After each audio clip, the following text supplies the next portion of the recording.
Holocaust Remembrance Day begins at sundown today. Survivors of the Holocaust are among the thousands of Jews who have fled the war in Ukraine.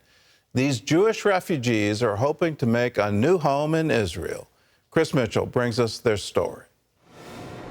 Ukrainians forced to flee their homes because of war. Some of them Holocaust survivors, and others fleeing for a second time. You can imagine the atmosphere, nervous tension, and an unpredictable destiny. What can one expect other than being murdered? Almost all the buildings around us burned down. When a mortar hits a building, it starts a fire, and there are no means to extinguish it. There is no water in the city.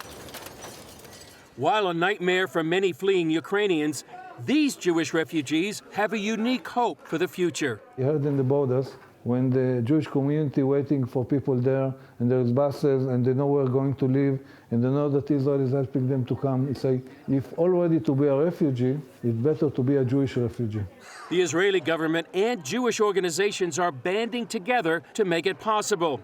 Alona Grosu of the Jewish community of Moldova says when they heard about the war, they knew the world would never be the same. So from this day, we've started organizing a rescue operation for the members of Jewish communities from Ukraine. Overnight, the municipality in Chisinau, Moldova, opened its tennis center as a place for fleeing refugees, and the International Fellowship of Christians and Jews stepped in to help. With the Jewish community, with the Joint, with all the organization, we built an opportunity to have places for the people to sleep, to eat, to be in a safe, warm place. More than 10,000 eligible Ukrainians have immigrated to Israel since the war began. They are fleeing Ukraine through Poland, Hungary, Romania, and about a third escaped through Moldova. From the border, these refugees are taken either to the Israeli consulate or the Hub Tennis Center, where the Jewish agency determines their eligibility to immigrate to Israel.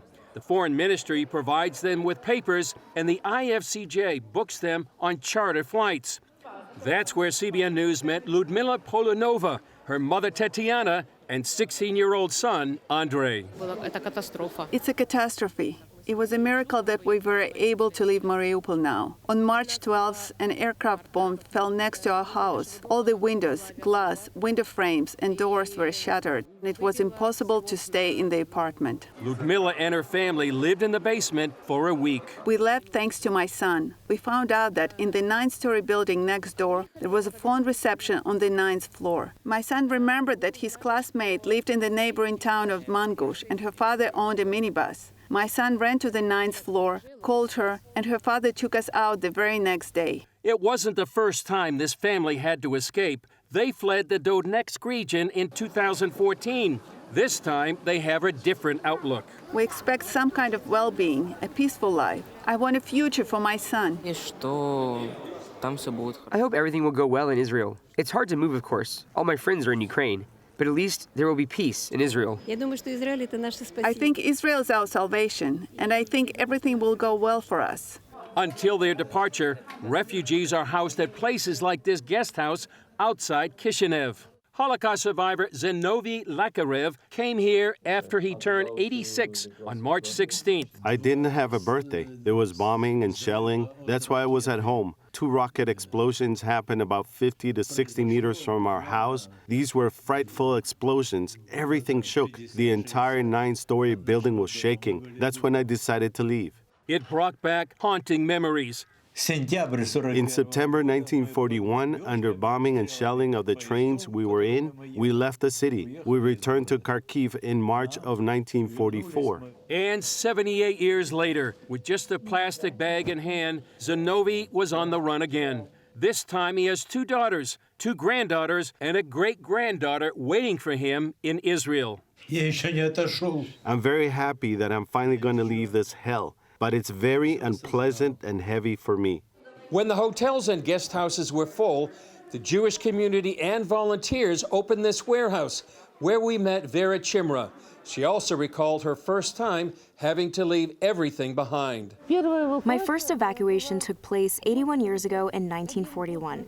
I remember a freight car. There was a transit camp like this, only this one is comfortable. Back then, the only thing we had was a blanket. Vera returned to Kharkiv after World War II. and stayed put until now. I feel more cheerful. I'm able to move again. Before, I stopped moving. I had COVID with bad complications. My leg was paralyzed. I couldn't even imagine that I'd travel such distances as I didn't leave the house for half a year.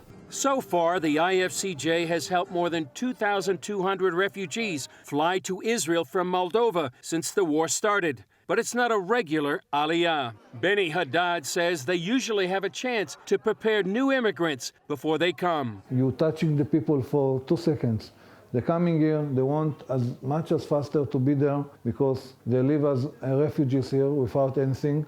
And the main goal is to send them to Israel and save them from here. Zinovi and Ludmila, Tetiana and Andre were among 112 new immigrants and 9 pets CBN News joined on the 3-hour flight back to Israel. At the Kishinev airport, they were Ukrainian refugees, but within hours, they became citizens of Israel, fulfilling biblical prophecy. We don't comprehend it yet. Thank God there's no shooting. I hope I'll never hear it again. At my age, it's a new beginning.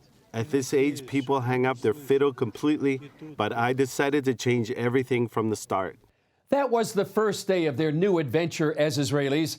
It may not be easy here, but they be planted in the land of their forefathers and should never have to run away again. Chris Mitchell, CBN News.